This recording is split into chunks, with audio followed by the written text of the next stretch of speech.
Baiklah, kembali lagi bersama kami di Jeng Finansial. Pada episode 85 kali ini, kami akan membahas tentang bagaimana prospek dari saham IGAR atau PT Champion Pacific Indonesia Tbk. Dan seperti sebelumnya, jangan lupa untuk subscribe channel ini, like video ini, dan aktifkan notifikasinya. Terima kasih. Kami melihat bahwa saham IGAR ini merupakan perusahaan packaging sama dengan saham AKPI yang kami miliki di portofolio kami. Namun mungkin sektornya itu sedikit berbeda. Kami melihat bahwa harga saham ini pada penutupan kemarin, tepatnya pada tanggal 22 Juli di harga 500. Dan kami melihat bahwa perusahaan ini pernah menyentuh harga terendah, tepatnya berada di 100-an hingga 200-an, itu berada di tahun 2020. Jadi dari 200-an sampai ke RP 500 itu kurang lebih meningkat hampir 2 kali lipat ataupun 2 kali lipat. Jadi kami melihat bahwa saham ini mungkin memiliki prospek yang cukup bagus. Kami melihat bahwa dari sisi valuasi sebenarnya price earning ratio-nya itu kurang lebih 7 itu masih tergolong cukup murah. Dan untuk price book value kurang lebih 0,9 boleh dibilang nggak terlalu murah dan tidak mahal. Jadi itu hampir sama dengan valuasi yang sebenarnya. Lalu return of equity-nya itu kurang lebih di angka 15-an, jadi cukup tinggi. Kemudian kami melihat laporan keuangan dari perusahaan ini. Kami melihat bahwa ekuitasnya itu memang cenderung bertumbuh, namun seiring pertumbuhan ekuitas memang disertai dengan pertumbuhan liabilitas. Jadi ekuitasnya itu pada 2018 itu kurang lebih sekitar 346 miliar. Dan 2019 ekuitasnya itu kurang lebih sekitar 384 miliar.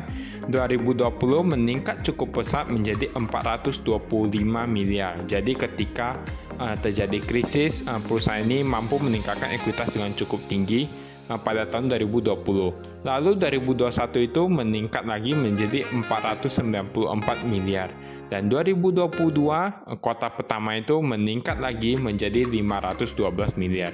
Memang terjadi peningkatan ekuitas dari perusahaan ini dari tahun ke tahun. Kami melihat ini merupakan sesuatu yang cukup bagus. Namun menurut kami alangkah baiknya jika liabilitas itu dapat terus untuk diturunkan. Namun kami melihat pada perusahaan ini memang liabilitasnya itu cukup meningkat, cenderung meningkat dari tahun ke tahun. Dari 2018 sendiri itu liabilitasnya kurang lebih 224 miliar. Dan 2019 meningkat lagi menjadi 232 miliar. Dan 2020 meningkat lagi menjadi 240 miliar.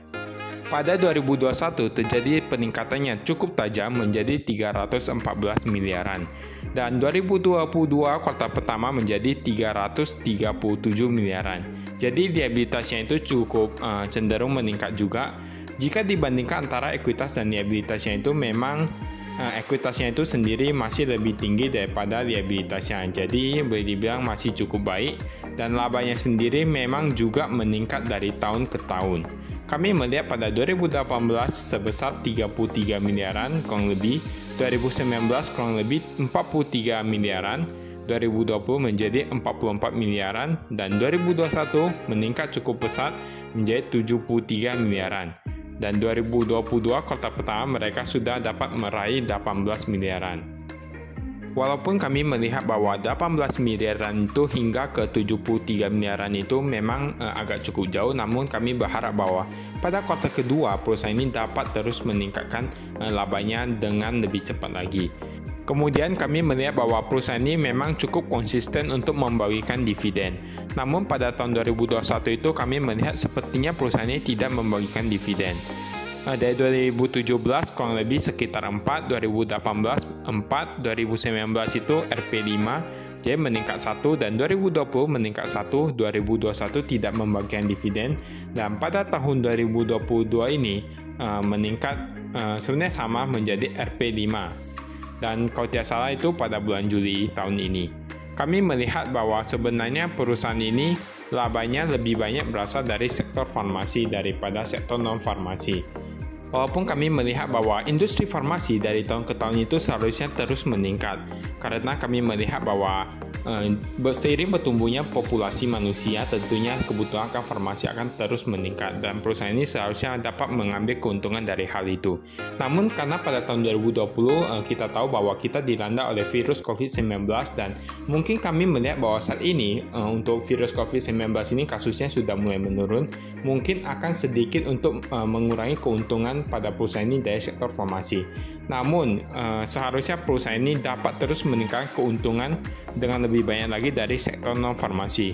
Karena kami mendengar katanya perusahaan ini optimis dengan kinerja tahun 2022 serta mereka akan mengelontorkan dana kurang lebih sebesar 60 miliar untuk menambah mesin-mesin baru. Tentunya ini merupakan suatu hal yang cukup bagus karena jika mereka mampu meningkatkan produksi maka itu akan semakin meningkatkan penjualan jika memang adanya permintaan yang lebih baik lagi.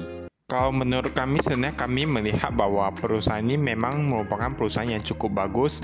Namun kami melihat dari sisi valuasi sudah tidak terlalu murah ya karena sudah mau menyentuh angka 1 dari price book value-nya. Untuk P/E rasionya mungkin agak murah, namun kami melihat bahwa walaupun kinerja perusahaan saat ini memang cukup bagus, namun itu tidak dapat menentukan bagaimana kinerja dari suatu perusahaan di masa depan. Jika Anda mengatakan bahwa perusahaan ini kinerjanya dari tahun-tahun terakhir itu cukup bagus, dan Anda berpikir bahwa beberapa tahun ke depan perusahaan ini akan dapat terus melonjak kinerja yang cukup baik, maka mungkin Anda melakukan kesalahan. Oleh karena itu kami melihat bahwa sebenarnya itu bukanlah suatu hal yang mudah untuk dapat menentukan apakah perusahaan ini akan menjadi wonderful company ataukah tidak. Karena setiap perusahaan itu memiliki kriteria masing-masing ataupun karakteristik masing-masing. Mungkin saja tahun ini sektor industrinya itu memang cukup bagus sehingga labanya itu meningkat cukup pesat. Dan mungkin saja beberapa tahun ke depan mungkin sektor industrinya itu menjadi kurang bagus dan perusahaan ini labanya itu menjadi menurun ataupun ada aksi korporasi dan yang lain sebagainya. Jadi ini merupakan suatu hal yang tidak dapat dipastikan ataupun tidak pasti.